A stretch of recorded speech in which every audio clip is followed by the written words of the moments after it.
Craftlings, and welcome to Crafternoons, backed by popular demand. Well, 3 known emails so far. Within the GGSP's den of gaming, we create kooky and colourful constructions from your favourite video games. Like these Roblox papercraft figurines. Or our cool Crash Bandicoot Wumpa Fruit pinatas from last year. So for today's crafty adventure, we're gonna make a Cuphead-inspired clay figurine. But don't worry, this one will be on easy mode. Head over to our website to find the handy checklist and step-by-step guide for today's episode. While you're there, you can find our past Crafternoon episodes and the handy guides too. Now before we get started, note that these are decorations only and not to be used as actual drinking cups. First up, let's decide which type of clay we're going to use, because there's lots of different types, and the finished product will depend on if you bake it or air dry it. Now, air drying clay is really easy to find and really useful for all sorts of projects, without needing to be baked in an oven or fired in a kiln. We also have modelling clay, which needs to be baked, so you'll have to get a grown-up's help with that. For now, I'm going to be working with air drying clay because we have a ton of it. So, grab your craftsarsenal. That's craft arsenal, in case you've forgotten. And grab the following items. Your preferred clay, a leftover unused bowl, some toothpicks, a piece of sturdy string, a cloth or tea towel, some paints and brushes, and a grown-up, if you're using an oven to bake your clay. Oh, thanks, Darren. You're welcome, Jim. Step 1, get the ball rolling. First, grab your string to cut a good chunk of your clay out. Let the clay warm up in your hands by pressing down and pushing it outwards. Then, with the palm of your hand, roll it into a smooth ball.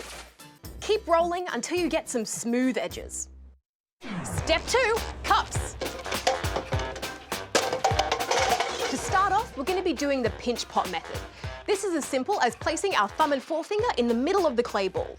Then gently start pinching the sides, spreading it out as you go. Then smooth out the inside to create a bit more width. Pinching it too thin will cause it to shatter when it dries, so be careful not to pinch too much. And if you have any leftover bits of clay, add that into your container with water. It'll turn into a clay paste that will be super helpful in smoothing out dry bits or cracks. Place your model upside down, double check its shape, then smooth out any cracks using your clay water. Don't worry if your clay has any lumps or bumps. Imperfections are what make it unique. Finally, place a damp cloth over it to keep it from drying out. Step 3, add your details.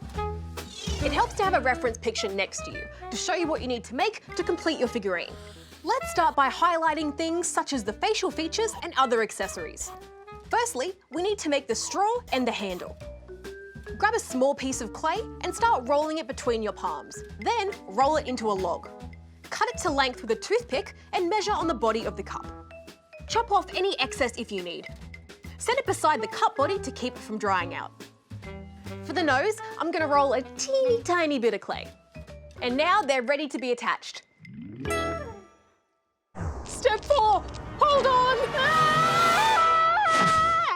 Oh, hey, Darren. To attach your details to the main piece, first grab the body and a toothpick and add crisscross scratches to where you want to place the handle. This is called scoring. Do the same thing to both ends of the handle. Then take your brush and add a dab of clay water to the scored sections.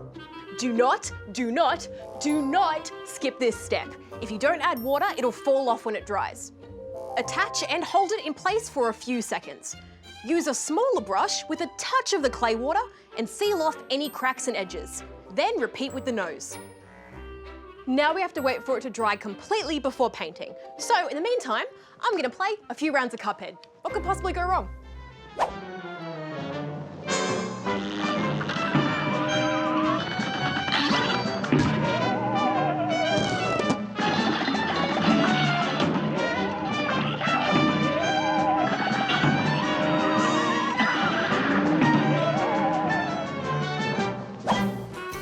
Well, that was fun.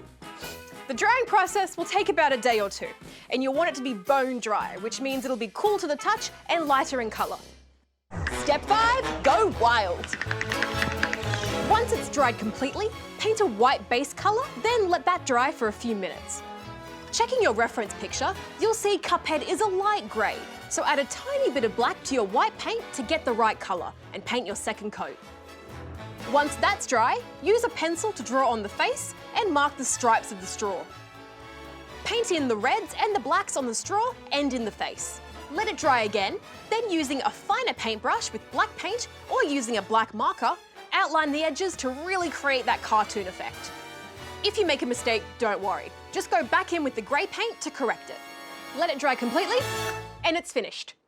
Use the same pinch pot method to create Cuphead's brother, Mugman. Experiment with this technique to make Cuphead miniatures. I mean, you might as well make the entire gang.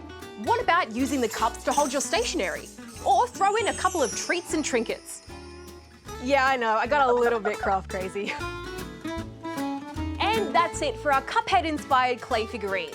If you craftlings are interested in making these or want to send us photos of your creations, email us at ggsp@your.abc.net.au. And no spoilers, but coming up... So we'll see you next time on Crafternoons, back by executive demand.